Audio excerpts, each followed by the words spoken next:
Get ready to confront the happiness addiction that's destroying you without you even knowing it. Welcome back to my channel where we discuss everything personal development, mental health, spirituality, and relationships. Let's get right into it. Have you ever felt like life was one giant exercise in pretending? Like you're constantly putting on a happy face, saying the right things, but inside you're anything but okay? Stop lying to yourself. You're not happy. You're high and you're drug-forced optimism. You know exactly what I'm talking about. You post a happy selfie, but you're crying between takes. You tell your friends you're good because you don't want to be the downer, and every time you do it, you dig the hole deeper. I get it. You've been programmed to seek out the good vibes. As a kid, we were told to look on the bright side. As a teen, we craved acceptance and started chasing likes.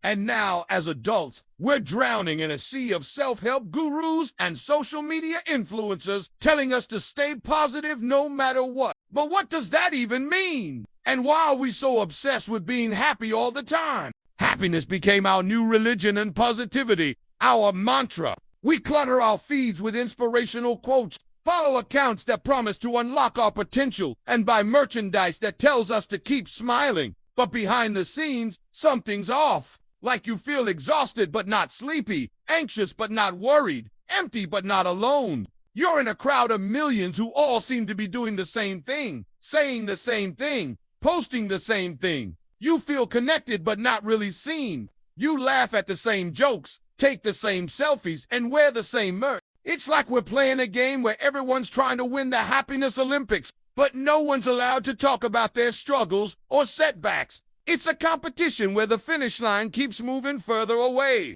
It's like we've traded authenticity for acceptance and vulnerability for validation. Instead of being honest about our struggles, we put on a facade, a mask that hides our scars and makes us look perfect from the outside. We craft the perfect caption to go along with our picture of a tropical beach or a night out with friends. And we wait for the dopamine hit of likes and comments to tell us we did it right, when in reality, we're just trying to drown out the silence inside. But here's the harsh truth. You're not happy, you're high, and your drug of choice, forced optimism. You chase it relentlessly, hoping it will fill the void inside, but it never does. Instead, it leaves you craving more, always wanting more likes, more compliments, more validation. It's a never-ending cycle that leaves you feeling empty and unfulfilled. You're addicted to the temporary escape, the momentary distraction from the pain. But it's a dangerous addiction.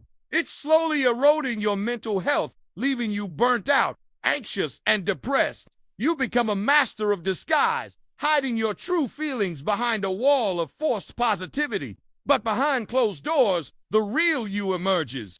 You find yourself scrolling through social media, comparing your life to others, and feeling inadequate. You struggle with anxiety and depression, but you hide it from the world because you're afraid of being judged. You feel like a fraud, a fake version of yourself, trapped in a life that you don't even want. But you're not alone. You're part of a generation of overachievers, the me generation. You grew up with the pressure to succeed, to be the best, to have it all together. And you did. You got the good grades, the perfect job, the dream car, the Instagram-worthy apartment. But underneath it all, you're crumbling. You're tired of pretending, of hiding your true self, of living a life that's not yours. And one day you wake up and realize that you've lost yourself somewhere along the way. You're no longer the person you were, the person you wanted to be. You're someone else entirely, someone you barely recognize. Now, let's tie this all together with a trending topic. Let me explain. You've probably seen the trend. I tried to be positive for 10 days. It starts innocently enough. Day 1, say a few nice things to strangers. Help a friend and watch the sunset. Everything feels good. You feel good. But as the days pass, things start to shift. Day 5, you force a smile even though you don't feel like it. You push down your negative thoughts and feelings, and you start to feel drained. Day 10, you're exhausted. You feel like you're constantly on edge, and you just want to give up.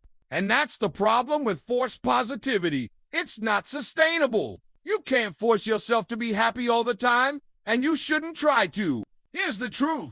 You're not a bad person for feeling negative emotions. Sadness, anger, frustration. These are all normal human emotions. They're not bad. They're not something to be ashamed of. You shouldn't try to force yourself to be positive all the time, because that's just setting yourself up for failure. Positivity is great, but it's not the end-all be-all. It's not the key to happiness. In fact, trying to be positive all the time can actually make you less happy. When you force yourself to be positive, you're actually teaching your body to avoid negative emotions, and that's not a good thing. You need to be able to feel your emotions, both the good and the bad. When you try to avoid negative emotions, you're actually making them worse. You're burying them. You're pushing them down, and that just creates more pain in the long run. The solution isn't to try harder to be positive. It's to accept all of your emotions, the good, the bad, and the ugly. When you accept all of your emotions, you're able to feel them fully and move through them. You're able to learn from them and grow. That's what makes you human. That's what makes you strong. So here's my challenge to you.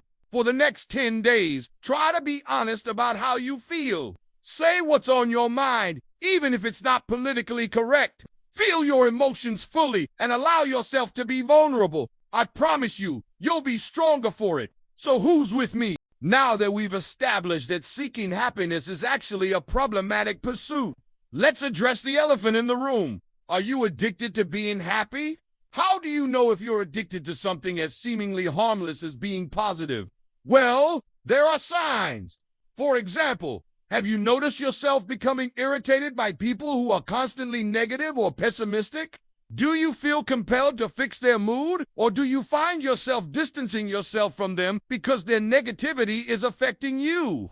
Or perhaps you find yourself constantly seeking out positivity in books, podcasts, and social media posts, consuming content that promises to unlock your happiness, but do you actually put the advice into practice? Or maybe you notice that you feel anxious or uneasy when you're not surrounded by positivity. You feel like you need a constant stream of happy thoughts and good vibes to function well. These could be signs that you've developed an unhealthy obsession with being positive. So if you relate to these scenarios, ask yourself, is your pursuit of happiness bordering on addiction? Remember, it's not wrong to want to be happy, but it's important to find a healthy balance and to be aware of any obsessive tendencies that may arise. Okay, so you've realized that you're addicted to being happy. Now what? Well, just like any addiction, the first step is admitting you have a problem.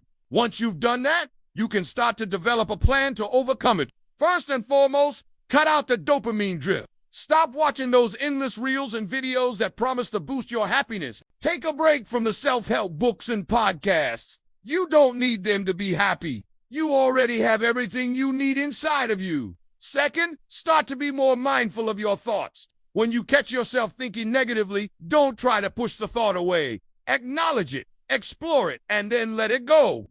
Third, start to focus on the present moment. Meditation and journaling can help you to do this. They will help you to be more aware of your thoughts and feelings without judgment. Remember, breaking any addiction takes time and effort. Be patient with yourself and don't be afraid to reach out for help. If you're struggling, consider talking to a therapist or joining a support group. You don't have to go through this alone. To wrap this video up, I'll leave you with this. The truth is that happiness isn't a destination. It's a journey. It's not something you achieve once and then you're done. It's something you experience every day, and it's not always easy.